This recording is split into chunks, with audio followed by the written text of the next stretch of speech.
ভাটপাড়ায় BJP নেতার গাড়ি লক্ষ্য করে গুলি চালানোর পর ফের উত্তপ্ত ভাটপাড়ার মেঘনা মোড় এলাকা। এখানে একদিকে অর্জুন সিংয়ের নেতৃত্বে বিজেপির মিছিল, অন্যদিকে তৃণমূল কংগ্রেসের মিছিল মুখোমুখি হয়ে যায়। তখনই দুপক্ষের মধ্যে রীতিমতো সংঘর্ষ বাধে। লাঠিচার্জ করে পরিস্থিতি নিয়ন্ত্রণে আনে পুলিশ।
হঠাৎ আমরা কাকিনাড়া বাজারে ছিলাম, সেখান থেকে খবর পাই যে মেঘনা জুট মিলের গেটে তার দলবল নিয়ে, অর্জুনের দলবল নিয়ে সেখানে একটা আক্রমণ করেছে মজদুরদের উপরে।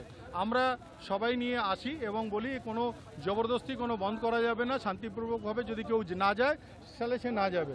হঠাৎ দেখা গেল সেখানে উনি দলবল নিয়ে গেছে। তারপরে পুলিশ প্রশাসন যখন সরিয়ে সাধারণ করে তখন আমরা মিছিল নিয়ে আতপুরের দিকে এগোচ্ছি। হঠাৎ দেখা গেল অর্জুন ওদিক থেকে দলবল নিয়ে মিছিলের উপরে আক্রমণ করতে আসছে। পুলিশ না থাকলে মিছিলের উপরে আক্রমণ করে দিত।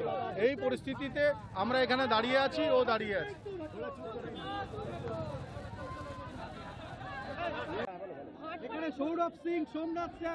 আরে কে ছাগল মাগালের নাম নিচ্ছেন? এরা পুলিশ সরে গেলে এদের কিচ্ছু নেই। আমি বলছি আমার হয়ে কথা বলুন, পুলিশ সরে যাক, 5 মিনিট সরে দেখা, কে কত ধানে কত চাল আছে আমি বুঝিয়ে দিচ্ছি। বলুন সরে যেতে।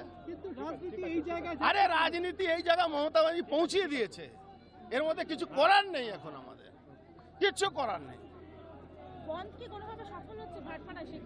বন্ধ তো সফল হয়ে গেছে, আর কি আছে? কোনো দোকানপাট খোলা আছে? এই জন্য এরা এই অসুবিধায় পড়ে আছে। আপনি জোর করে মেঘনা মিট বন্ধ করেছেন, সেই জন্যই প্রতিবাদ বলা হচ্ছে। জোর করে বন্ধ করে করানো যায়? আপনি আমাকে দেখেছেন জোর করে বন্ধ করান? আপনি এই গন্ডগোলকে উস্কানি দিয়েছেন বলে তৃণমূল বলছে, কি বলবেন? আপনি গন্ডগোলে উস্কানি দিয়েছেন। আচ্ছা, আপনি তৃণমূলের কথা শুনুন, আমার কিছু বলার নেই। আপনি যেটা দেখবেন সেটা দেখিয়ে দেবেন, আর কিছু বলার নেই।